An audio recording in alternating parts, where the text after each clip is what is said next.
शुरुआती कुछ दिन सब ठीक था, लेकिन फिर धीरे धीरे अजीब चीजें होने लगीं।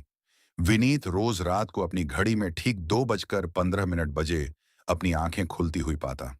पूरे कमरे में एक अजीब सी ठंडी हवा चलने लगती, जैसे किसी ने अचानक ऐसी एसी का तापमान बिल्कुल गिरा दिया हो। उसे महसूस होता कि कोई उसके बिस्तर के पास खड़ा है, लेकिन लाइट जलाते ही वहां कोई नहीं होता। उसने सोचा कि शायद नए घर में तालमेल बिठाने का तनाव है। रात का वह साया एक रात विनीत गहरी नींद में था। अचानक उसे अपने पैरों पर एक भारी दबाव महसूस हुआ, जैसे कोई उसके कंबल पर चढ़ रहा हो। डर के मारे उसकी रीढ़ में सिहरन दौड़ गई। उसने अपनी आंखें खोलने की हिम्मत की। कमरे के कोने में, जहां गहरा अंधेरा था, एक धुंधली सी आकृति खड़ी थी। वह कोई इंसान नहीं लग रहा था। उसका आकार बहुत लंबा और अजीब था। विनीत ने घबराकर बेड साइड लैंप का स्विच दबाया, लेकिन लाइट नहीं जली। अचानक पूरे घर की बिजली चली गई। कौन है वहां? विनीत की आवाज डर के मारे लड़खड़ा गई। कोई जवाब नहीं आया। बस उस अंधेरे कोने से एक धीमी, सरसराती हुई हंसी की आवाज गूंजी। अलमारी का रहस्य। विनीत ने तुरंत अपने फोन की फ्लैशलाइट जलाई।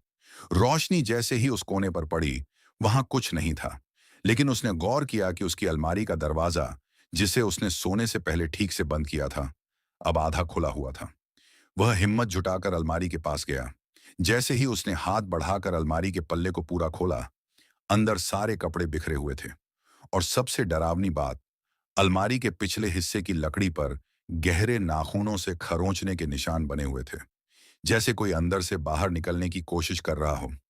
आखिरी मैसेज तभी विनीत के हाथ में मौजूद फोन वाइब्रेट हुआ। स्क्रीन पर एक अनजान नंबर से मैसेज आया था। विनीत ने कांपते हाथों से मैसेज खोला। उसमें लिखा था, तुमने लाइट जलाकर अच्छा नहीं किया। अब मैं तुम्हें देख सकता हूं। विनीत का गला सूख गया।